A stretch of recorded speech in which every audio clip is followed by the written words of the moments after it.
अलीगढ़ अज्ञात एवं लावारिसों को श्रद्धांजलि देने के लिए मानव उपकार संस्था अस्थि विसर्जन यात्रा निकालेगी और संस्था के 193 पदाधिकारी ट्रेन से अस्थियों को सुल्तानगंज उत्तर वाहिनी गंगाजी में जाकर विसर्जित करेंगे।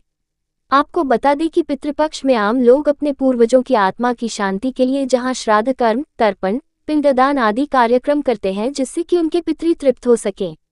वहीं अपने अलीगढ़ जनपद में अज्ञात लावारिस शवों के अंतिम संस्कार के उपरांत सर्वधर्म समभाव के अंतर्गत मुस्लिम शवों की रूह और आत्मा की शांति के लिए मुस्लिम धर्मानुसार संस्था द्वारा प्रत्येक वर्ष कुरान ख्वानी का कार्यक्रम किया जाता है और हिंदू धर्म के अनुसार अंतिम संस्कार कर उनकी शिनाख्त के उपरांत सुरक्षित रखी हुई अस्थियों को सम्मान के साथ प्रत्येक वर्ष पितृपक्ष में उनकी आत्मा की शांति के लिए अस्थियों को विभिन्न तीर्थ स्थलों पर मौजूद पवित्र नदियों में विसर्जन कर पिंडदान, तर्पण और श्राद्ध कर्म किया जाता है। इधर इस संबंध में मानव उपकार संस्था के संरक्षक उमेश वार्षणीय सरकोड़ा, प्रमोद जलाली, श्याम लाल गिरी और अध्यक्ष विष्णु कुमार बंटी ने पत्रकार वार्ता में जानकारी देते हुए कहा कि हिंदू धर्म के अज्ञात लावारिस शवों के अंतिम संस्कार के उपरांत सुरक्षित रखी हुई 181 लावारिस शवों व 17 वारिसों की अस्थियों को मोक्ष प्रदान करते हेतु पितृपक्ष में मानव उपकार संस्था के 193 मानव सेवक ट्रेन द्वारा 18 सितंबर दिन बुधवार को सायं 6 बजे अलीगढ़ रेलवे स्टेशन से सुल्तानगंज के लिए प्रस्थान करेगी, जहां 198 शवों की अस्थियों का विसर्जन करने उपरांत देवघर स्थित बाबा वैद्यनाथ धाम ज्योतिर्लिंग के दर्शन कर मोक्ष की प्राप्ति हेतु प्रार्थना करेगी। साथ ही गया में पिंड दान करेगी। वही संस्था द्वारा विभिन्न गंगा तटों सहित 3 धाम, 6 ज्योतिर्लिंग और 5 पुरियों सहित गंगा सागर आदि तीर्थ स्थलों पर विसर्जन किया जा चुका है। संस्था के चेयरमैन पंकज धीरज एवं संस्थापक सदस्य प्रवीण वार्षणीय गप्पू ने बताया कि बाबा वैद्यनाथ धाम से पूर्व अलीगढ़ महानगर में आम लोगों को उनके अंतिम दर्शन कराने एवं उनको श्रद्धांजलि प्रदान करने हेतु मंगलवार 17 सितंबर को सायं 4 बजे प्रदर्शनी मैदान स्थित मुक्तिधाम से एक अंतिम दर्शन अस्थि कलश यात्रा निकाली जाएगी, जो कि महानगर के प्रमुख स्थानों पर भ्रमण करते हुए मुक्तिधाम पर ही संपन्न होगी।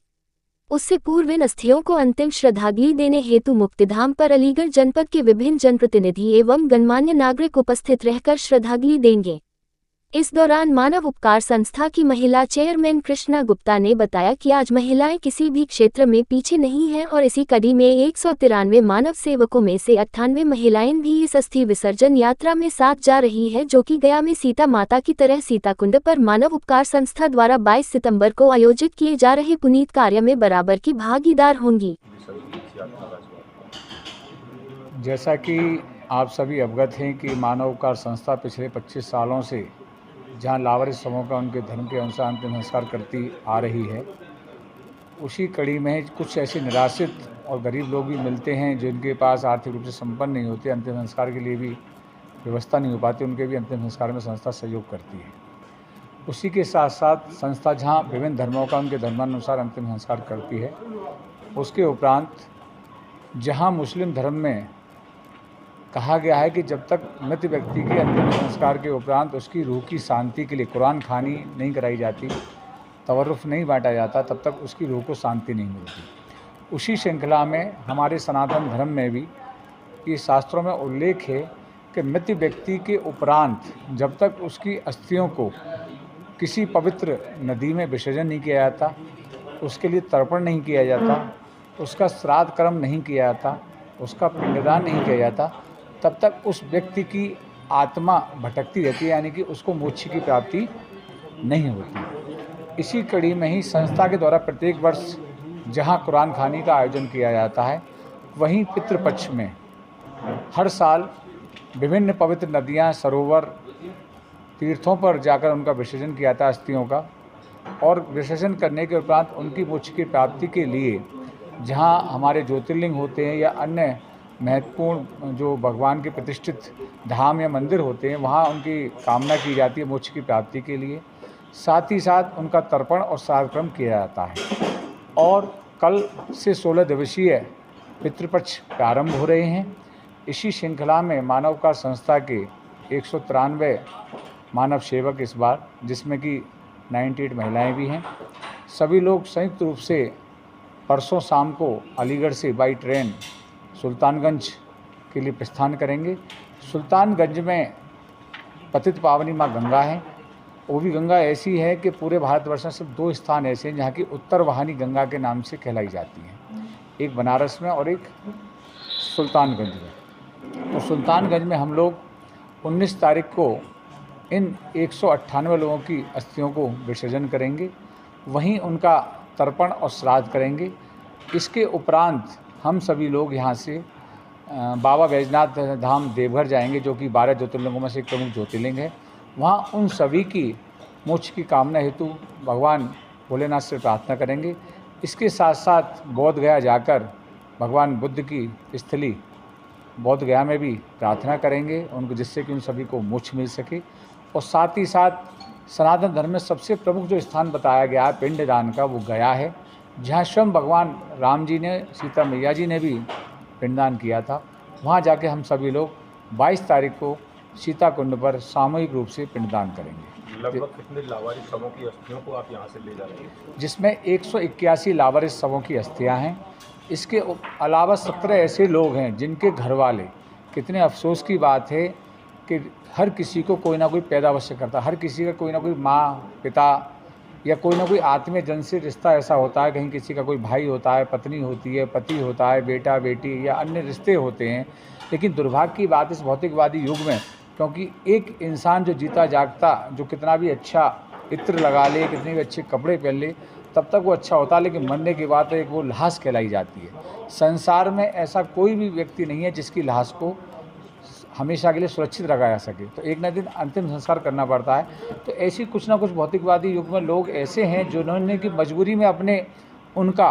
परिजनों का अंतिम संस्कार तो अवश्य कर दिया, लेकिन उन लोगों की अस्थियों को आज तक लेने नहीं आए। ऐसी कई सालों से हमारे अलीगढ़ के कई स्थानों पर अस्थियां रखी हुई थी। हम लोग इस बार ऐसे 17 लोगों की अस्थियों को भी ले जा रहे हैं, जिससे कि उनका भी हम विसर्जन कर सकें, पिंडदान कर सकें, उनका भी श्राद्ध तर्पण करके उनको भी मोक्ष। कितने लोग हैं ऐसे? 17 लोग, 17 अभी तक 17 लोगों की अस्थियां हमको प्राप्त हुई, जिनको कि हम वो कर सकें, क्योंकि इससे अच्छा, इस पितृपक्ष से अच्छा कोई समय नहीं होता है, और इससे अच्छा भी कोई पवित्र स्थान नहीं है कि माँ गंगा के चरणों में उन अस्थियों का विसर्जन किया जाएगा और गया जी में पिंडदान किया जाएगा। देखिए, महिलाएं भी इस कार्य में आपके साथ भागीदारी निभा रही हैं, तो खासतौर से कहा जाता है कि महिलाएं अस्थि विसर्जन में सहयोग नहीं करती हैं। इस बारे में आपकी क्या राय है? नहीं, देखिए ऐसा नहीं है, ये थोड़ी सी कुछ विभिन्न शास्त्रों में या कुछ विभिन्न ये कार्यक्रम तो बंटी भैया ने पूरा बता दिया है, लेकिन इससे पूर्व एक अस्थि विसर्जन यात्रा निकाली जाएगी, अब वहाँ अंतिम दर्शन निकाली जाएगी और क्या रहेगा पूरा कार्यक्रम? सांप्रदायिक सद्भाव की एक प्रतिमूर्ति हमारी मानव उपकार संस्था जो विगत 25 वर्षों से सेवारत है, और सबसे बड़ी बात यह है कि इसमें हर धर्म, हर मजहब के लोग इस संगठन में जुड़े हुए हैं। जिस प्रकार से हर पितृपक्ष में जो लावारिस समूह की अस्थियों को विसर्जन करने के लिए हम लोग प्रमुख तीर्थ स्थलों पर जाते हैं, उस बार जैसा कि हमारे विष्णु कुमार बंटी जी संस्थापक अध्यक्ष उन्होंने अवगत कराया आपको, उसी के साथ ही लोगों में मानवीय संवेदना बढ़ाने के लिए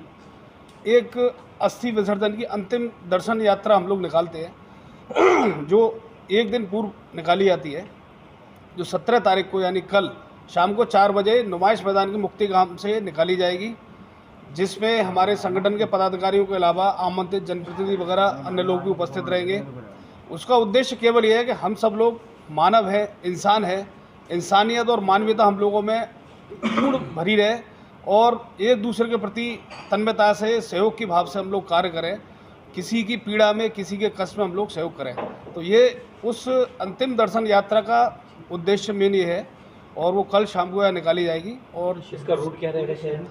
इसका शहर में रूट आपका मुक्ति धाम से शहर में लेके आपका कटपुला होते हुए और इसी तरह से वापस वही आगे समाप्त होगी शहर के विभिन्न क्षेत्रों में होते हुए। और संगठन के सभी अधिकांश पदाधिकारी इसमें पूर्ण तन्मयता के साथ उपस्थित रहेंगे। मानव उपकार सेवा इतना अच्छा कार्य कर रही है, इसका श्रेय आप किसको देते हैं जो कि इतना अच्छा काम कर पा रहे हैं? इस संगठन में आप लोगों की, सब लोगों की प्रेरणा के द्वारा ही संगठन के प्रत्येक व्यक्ति, जो भी एक साधारण सदस्य है, वो सक्रियता के साथ जुड़ा रहता है। संगठन के अध्यक्ष हमारे विष्णु कुमार बंटी जी, जो हमारे संस्थापक सदस्यों में से एक प्रमुख हैं, हम 7 लोगों में से यहाँ उपस्थित अभी 3 लोग हैं, हमारे प्रवीण वासने गप्पू जी। ये करीब 25 वर्ष पूर्व हम लोगों के साथ एक ऐसी संवेदनाकृत घटना घटी कि एक रिक्शे में एक लावारिस शव को लटक के जा रहा था, इसकी आंख निकली हुई थी और मतलब वो स्थिति थी। तो उस वक्त सरकार की तरफ से भी हीला वाली की व्यवस्था होती थी, क्योंकि चिराई न्यास का पैसा जैसे बोलते हैं, वो बहुत कम मिलता था। तो एक थाने की डेड बॉडी दूसरे थाने में सरका दी जाती थी, जैसा कि शिकायत समाचार पत्रों के द्वारा मिलती थी। उस संवेदना, उस चीज़ को देख के, उस मानवीय अवहेलना को देखते हुए, मानवीय संवेदना के प्रति हम लोग अपने जुटे, सब लोगों ने इस चीज़ का प्रयास करा और आज एक बटवृक्ष के रूप में संस्था हमारी कार्य कर रही है, जिसमें 1200 से ज़्यादा हमारे संस्था परिवार के लोग हैं और सभी पूरी तन्मयता के साथ संगठन के साथ जुड़कर कार्य करते हैं। मानव उपकार सेवा जो काम कर रही है, जो और संस्थाएं हैं, लेकिन इसका सबसे अलग है बिना भेदभाव के, जो असली हिंदुस्तान है, जो एकजुट आपने सबको समेट रखा है। और संस्थाओं को आप क्या मैसेज देना चाहेंगे? संस्था मानव उपकार, मानव यथा नाम तथा गुण। हम मानव का मतलब ये है कि चारों धर्म के लोग इसमें मानव के इसमें जुड़े हुए हैं, जो हिंदुस्तान की खूबसूरती है। इंसानियत के प्रति संवेदना जो होती है, मानव के प्रति संवेदना होती है, हम लोगों का प्रयास रहता है कि उस चीज़ के प्रति सब लोग कार्य करें। जैसा कि पूर्व हमारे अध्यक्ष जी ने बताया, विष्णु कुमार बंटी जी ने, कुरान ख्वानी का भी पाठ इसमें कराया जाता है। जो दिवंगत मुस्लिम समाज की आत्माएं होती हैं, उनकी रूह प्रॉपर अपना सही स्थान पर पहुँचे। अन्य संगठन हमारे क्या कर रहे हैं, नहीं कर रहे, हम इससे उस चीज़ में नहीं जाना चाह रहे, लेकिन हाँ, सकारात्मक रूप से संदेश हम यही देना चाहेंगे कि कोई भी कार्य करें, वो कार्य करें जो समाज को नया संदेश दे, देश को एकजुटता की ओर ले जाए।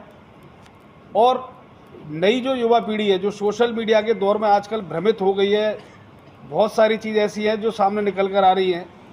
उस चीज़ के साथ पहले पूर्व में अपने इन चीज़ पर केंद्रित रहे कि हमें मानवीय संवेदनाएं, एक दूसरे के सहयोग में, जैसा हाई सुप्रीम कोर्ट का भी आदेश आ गया है, सड़क दुर्घटना कहीं भी हो जाती है। पहले क्या कहती थी, कहीं कोई अगर अस्पताल में किसी व्यक्ति को ले जा रहे हैं तो माँ के साहब अपना नाम बताइए, पता बताइए, वो आदमी घबरा जाता था कि साहब अभी आपको तीमारदार की तरह यहाँ रहना है। तो अब ये व्यवस्था होगी और निश्चित ही इसमें मानव उपकार का बहुत बड़ा योगदान रहा है। बहुत सारी घटनाएं ऐसी हुई जिनसे नई चीज़ों को रोकने, मतलब जो पुरानी चीज़, जो पुरानी परेशानियों की चीज़ चल रही थी, उनको रोकने में एक प्रभावशाली कार्रवाई हुई। जैसा नरमुंड कांड आपने देखा होगा, जो यहाँ पोस्टमार्टम हाउस है, वहाँ पे पहले पोखर थी, तो वहाँ लावारिस समूह को उनके पैरों में रस्सी बांध के, हम नाम नहीं ले रहे, हालांकि थे हम लोगों के अंगी समाज के, वो पैरों में रस्सी बांध कर उसे डुबा दिया करते थे, तो मगरमच्छ और मछली वगैरह उसे काल कलवित कर दिया करती थी। तो वो संवेदना भी आज पूरे प्रदेश में और पूरे देश में मानव उपकार के प्रेरणा के द्वारा ही रुकी। अब लावारिस समूह की तिलांजलि नहीं होती है। क्या मानव उपकार के सिवाय कोई और संस्था भी इस तरह का काम करती है? जी, अलीगढ़ में इस तरह की कोई और संस्था हमारे संज्ञान में नहीं है और ना ही भारतवर्ष में इस तरह की कोई संज्ञान में जो चारों धर्म के लावारिस समूह का अंतिम संस्कार करती हो। हाँ, हिंदू के यहाँ हिंदू समूह का एक संस्था जरूर करती है, वो शायद अयोध्या जी में है और कुछ एक संस्था बिहार में है। लेकिन हमारा केवल मजहब सर्वधर्म संभाव, जो हमारे टाइटल स्लोगन है संस्था का, सर्व समाज, सारा समाज हम लोगों का ही है, हम उन्हीं के बीच में से।